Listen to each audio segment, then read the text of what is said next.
Cikin ƙasa da murya ta ce, barka da safiya mai babban ɗaki. Jinjina kai mai babban ɗaki ta yi kafin ta ce, ya Malik ya kwana da jiki. Cikin damuwa ta ce, alhamdulillahi, amma zazzabin ya takura sa. Jiya kwana yayi yana kiran Bami, da ƙyar yayi bacci. A hankali Abu Malik ya kai dubansa zuwa ga Malik, wanda yake kwance a jikinsa.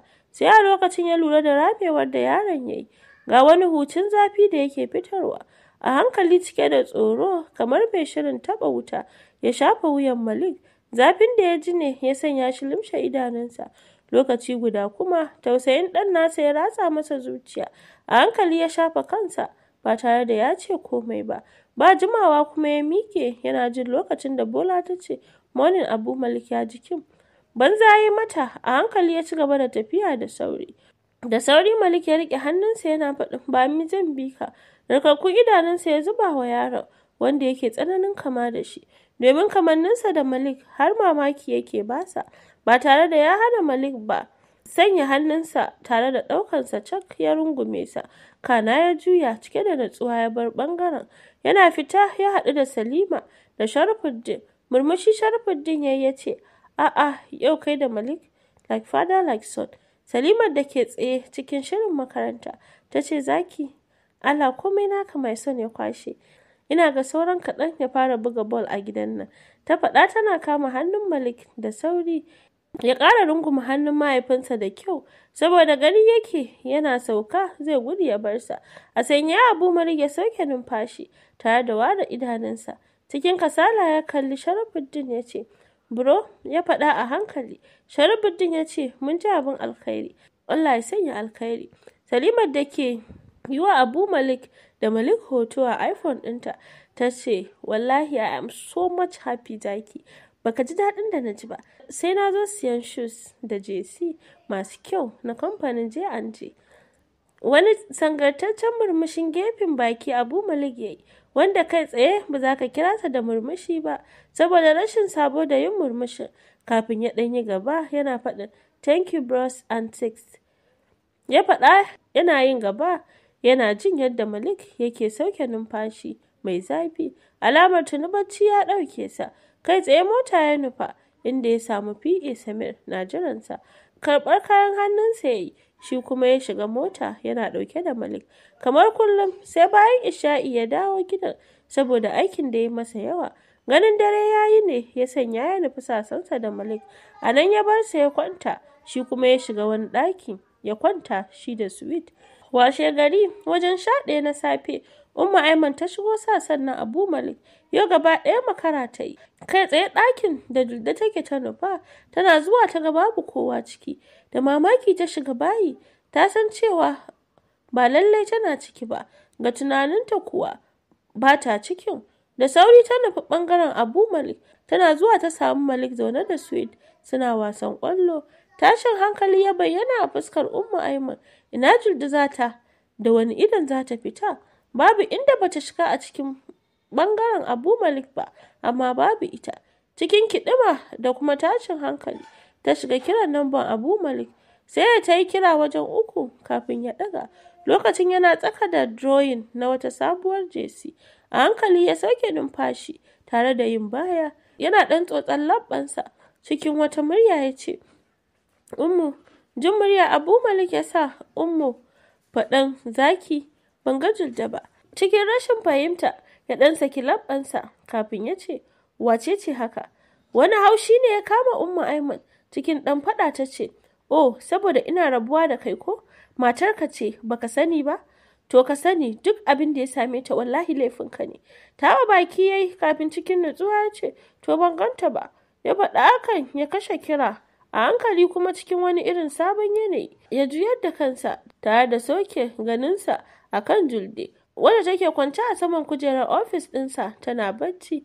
Sai soke ajiyar zuciya take saboda kukan da ta yi, domin har ya janye ta daga cikin bayi ɗin.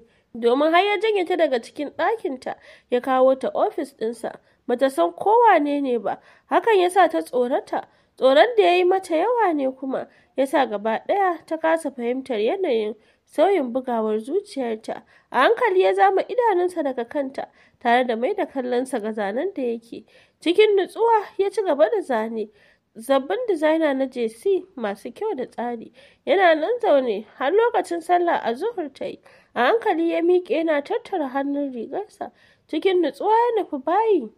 Alwala ya ɗaura bayan ya fito kai tsaye ya bar ofis ɗin ya nufi masallacin da ke cikin babban kamfanin. A hankali Julde ta shiga motsawa tare da motsa fuskarta har lokacin kuma ajiyar zuciya take saukewa domin duk a firgice take. Kwaba fuska ta yi tana cinno bakinta gaba kamar ƙaramar yarinya kafin a hankali cikin ƙunƙuni ta ce, kowa ya sato ni ma, Allah sai na faɗa wa bullawuna don an ga bana gani ko. Ta faɗa tana narke fuska kafin a hankali ta miƙe tana mimmiƙe hannunta gaba domin samawa kanta hanya. A hankali ta fara tafiya tana bin bango. Tana a haka ne kuma cikin rashin sani goshinta ya daki bango.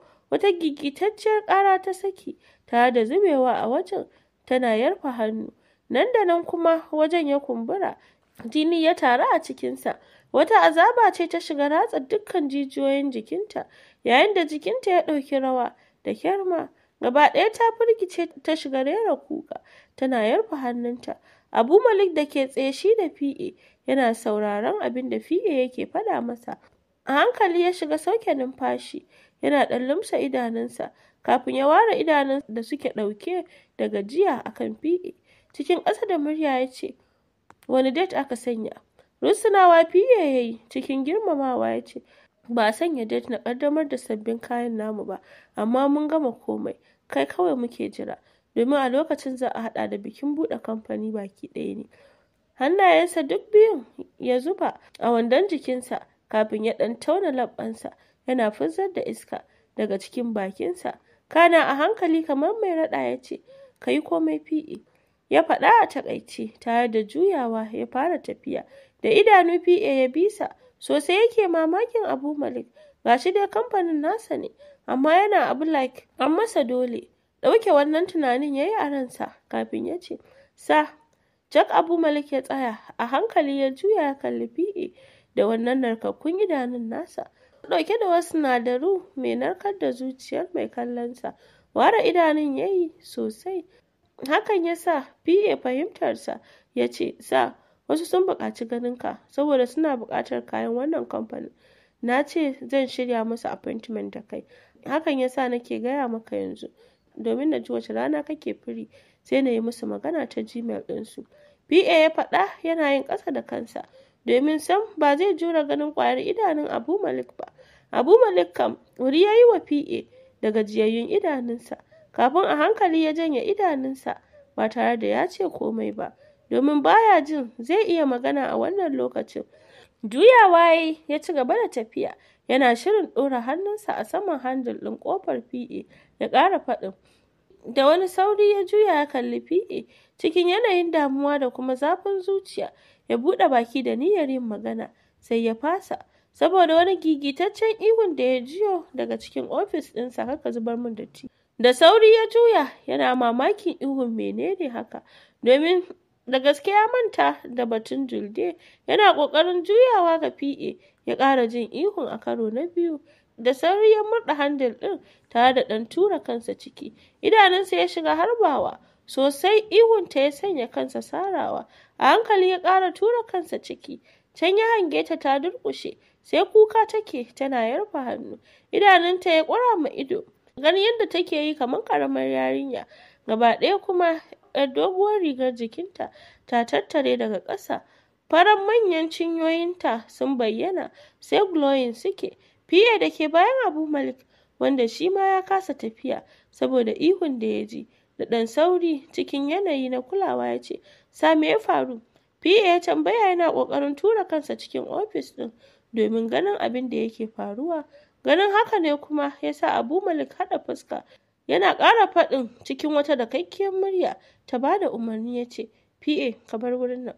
Ya faɗa a kausashe da ɗan hanzari kuma ya shige cikin ofis ɗin. Yana rufe ƙofar da ɗan ƙarfi tare da murzaki. Da idanu kawai PA ya bisa sosai yake mamakin ubangidan nasa. Juyawa ya yi jiki a sanyaye ya nufi ofis. A hankali Abu Malik ya jingina jikinsa da jikin ƙofar shigowa ofis ɗin nasa kafin cikin wani irin yanayi da mutum ba zai iya fasalta shi ba. Rikitattun idanunsa masu kama da na mai jin bacci ya ƙara mannawa a kanta. Har ga Allah ya manta da ita. Menene ya sanya ma ya taho da ita ɗin ne? Shi fa bai san wannan yawan kukan nata kamar 'yan yaye. Ƙara ware idanunsa ya yi sosai a kanta, ganin yadda take ta yarfa hannu, ga yadda goshinta ya kumbura ne, ya sanya a hankali ya shiga takawa cikin zallar natsuwarsa da kuma tarin haibarsa. Tsaye ya yi a kanta tare da lumshe idanunsa, saboda yadda ya ji zuciyarsa tana harbawa. Sun yi bugawar da ya sauya daga yadda take masa.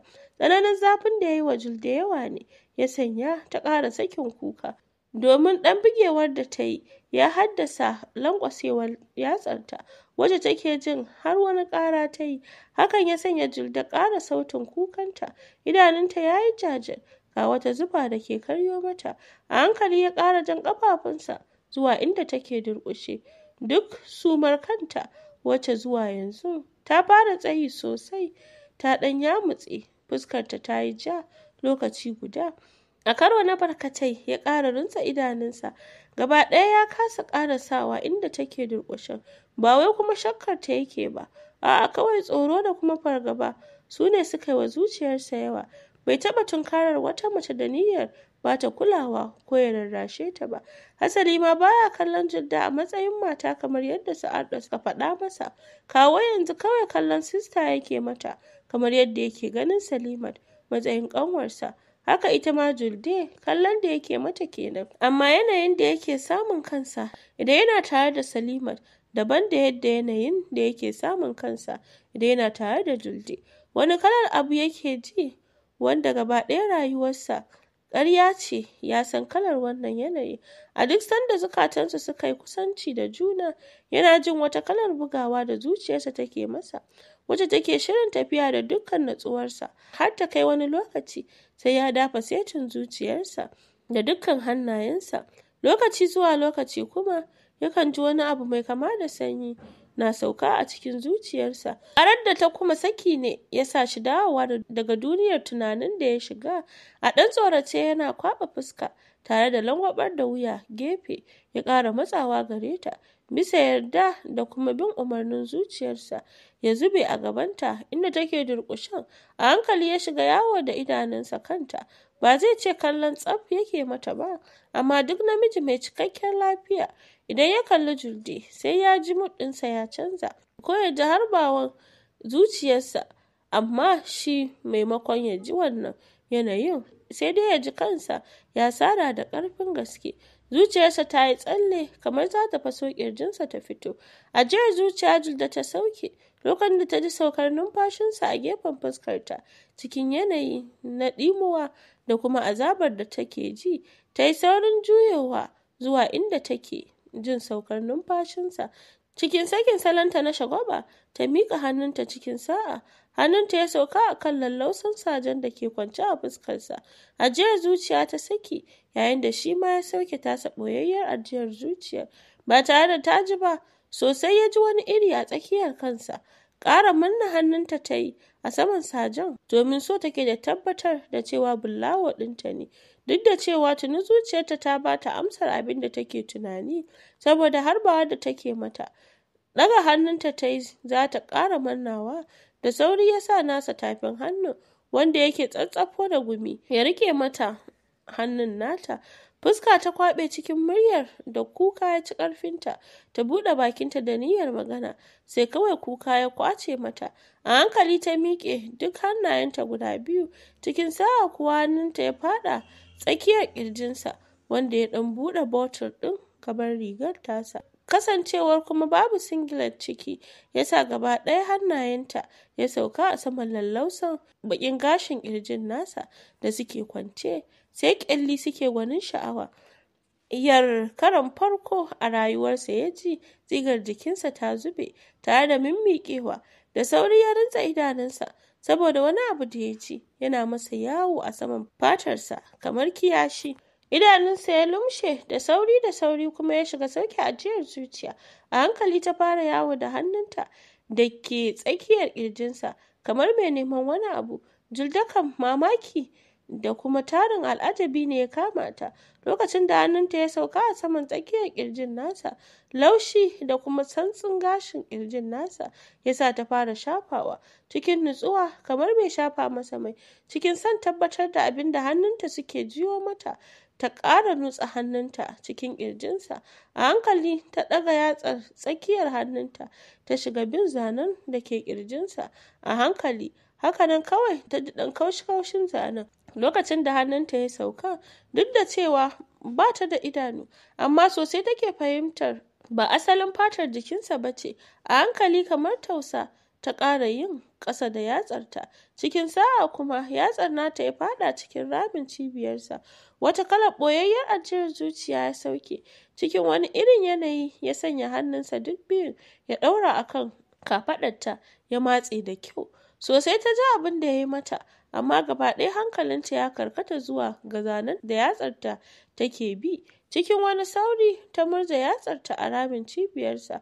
Da wani irin sauri Abu Malik ya fesar da iska cikin buɗewar baki da rashin sanin abin da yake ji. Bakinsa sun furta, ya faɗa yana ƙoƙarin zara hannunta. Gaba ɗaya jikinsa rawa yake.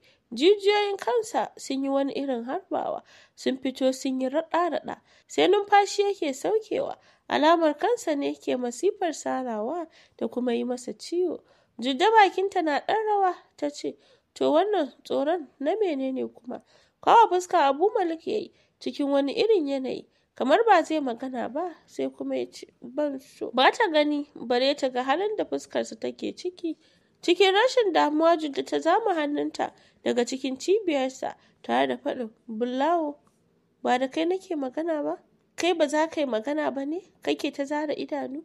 Da mamaki Abu Malik ya zara idanunsa cike da kaɗuwa ya ce, ke Jules, ya faɗa bakinsa na tsuma tare da kama hannunta.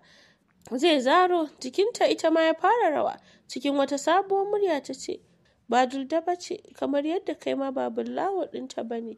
Ta faɗa tana ƙasa da fuskarta zuwa daidai wuyansa tare da zama hannunta da ke ƙirjinta.